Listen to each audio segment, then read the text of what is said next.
аксарият зиндагиро бе варзиш тасаввур карда наметавонанд, чун варзиш сабки зиндагии онҳост. Фирдавси Хурсанд дар барномаи дар шабакаҳои иҷтимоӣ беҳтарин хабарҳои варзиширо бароятон мегӯяд. барномаро оғоз мекунем.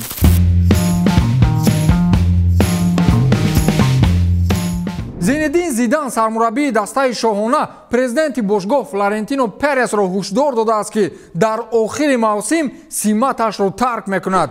Кӣ гуфт ки дар вазъияти баъди даста фақат каталониҳо мегурезанд, мадридиҳо низ мегурезанд. Хулас шӯхӣ шӯхиву, вале сабаби асосии рафтани Зидан тамоман дигар чиз. با اطلاع دیاریو گل زیدان با اون خاطر ریال رو ترک میکند که گویا پرز با وعده های خود وفا نکرده است. زیدان هنگامی با ریال برگشتن شرط گذاشته بود که پول پوگبا، سادیو مانه و ادواردو کاماوینگا رو به دست میآورند. اما پرزیدنت باشگاه تا حال شرط گذاشته مربی فرانسوی رو اجرا نکرده است. از این روز زیدان یک نوع قهر کردن خود رو نزد رهبریت نشان داد و گفت که با این هیئتی که حالا دارند قادر نیستند که در مسابقه‌های اروپایی چمپیون باشند. پوگبا فوتبالبازی هست که دائم با کسی یا جنگ میشود و یا یگان نافهمی پیدا میکند. گفتنی هم که زیدان با آوردنش به دسته با قول سر خود رو نخورد.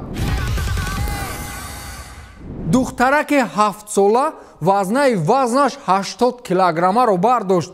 با اطلاع پایگاه خبری دیلی میل، دخترک 7 ساله با اسم روری وان اولیفت از پایتخت کانادا شهر اوتاوا در یک مسابقه وزنه‌برداری میان نورسان وزنه 30 کیلوگرم را برداشت و غالب مسابقه اعلان گردید. بعد چند در صفحه اینستاگرام روری نوار پیدا شد که چه خیلی او وزنه 80 کیلوگرم را میبردارد. البته با این عملش والدین و مربی او مورد انتقاد شدید استفاده برندگان اینستاگرام قرار گرفتند، ولی برای یک دخترک 7 ساله برداشتن 80 کیلوگرم وزن غیر واقعی به نظر میرسد.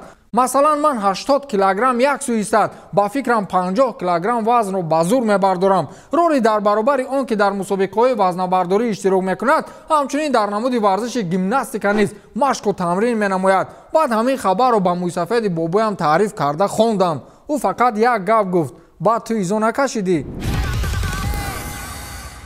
دیروز ما در مورد نیکیتا مازپین ورزشگر فرمول 1 از روسیه حرف زده بودیم که چه خیلی در صفحه اینستاگرام خود نواری فحش‌آمیز وارد کرده بود و این انتقاد و بحث شدید رو در فضای مجازی فرمول 1 به وجود آورد. مخلصان ورزش فرمول 1 در سامانه Change.org در روبریکای درخواست‌ها ضد مازپین برآمده از فرمول 1 به شرکت خاص طلب کردند که مازپین را از فرمول 1 پیش نمایند. خلاص سامانه Change.org در یک روز از روی مازپین بیش از 25,000 ابونچی پیدا کرد و آن همین 25,000 نفر برای راندن مازپین آواز دادند. باور کنید شهرهای آن رو میخوانی یگان نفر طرف مازپین نیست. همه با بودن یک ورزشگر با نام مازپین در فرمول 1 ضد هستند. شرکت خاص باشد تحقیقات داخلی میگذراند و گمان میرود که او را کلا از فرمول 1 سرنگون نمایند. عاقبت بد اخلاقی همین است، نه؟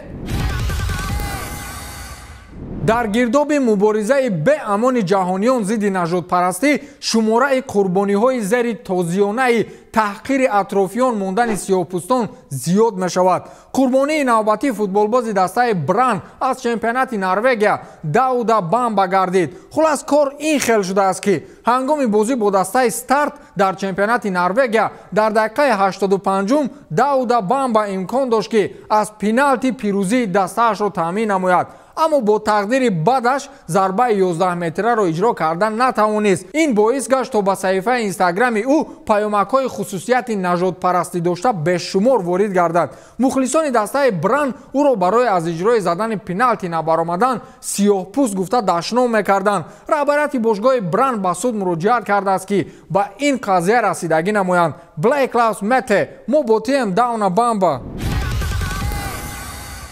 قربانی نوبتی یکی از بهترین فوتبالبازان دسته بارسلونا در پرتو مفلس شوی و کمبغلی باشگاه کاتالونی دست روی سینه نهاده قائل شوید که فرانکی دیونگ در میدان از زیاد فوتبالبازان جوان دسته بارس برتری دارد. اما خانه به پلیس سوزد که دسته بارس آخر موسم از این فوتبالباز خلاص شده نیست ва ба ин амал буҷаи бошгоҳро наҷот дода нест. гуфта мешавад ки дастаи каталонӣ охири мавсим мехоҳад Фрэнки де Йонгро ба фурӯш бигузорад. номзади асосӣ барои ба даст овардани Фрэнки де Йонг дастаи Бавария Мюнхен мебошад ва нархи барои ин футболбоз пешниҳод кардаи дастаи мюнхенӣ то ҳол расонаӣ нашудааст. ман шуморо намедонам, вале ҳеҷ боварам намеояд ки Роналд Куман ҳеҷ касро не маҳз ҳамшаҳрии худро раҳо кунад. Зиданро бинед, Бенземаро то он рӯзе ки Зидан ҳаст ба қавле пишакашро касе пишт гуфта наметавонад.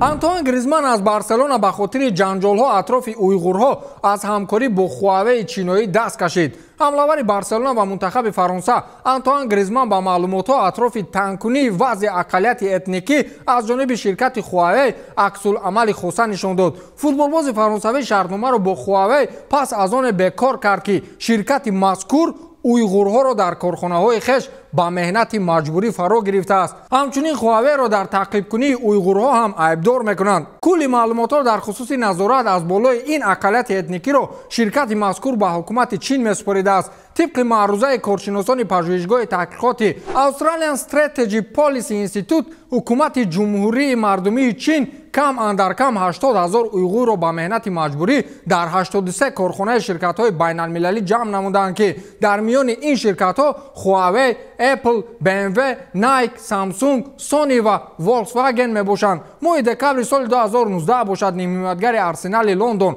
Мисуд Озил ҳам Чинро дар таъқибкунии уйғурҳо айбдор карда буд. ба ҳамин тамом то дидори навбатӣ.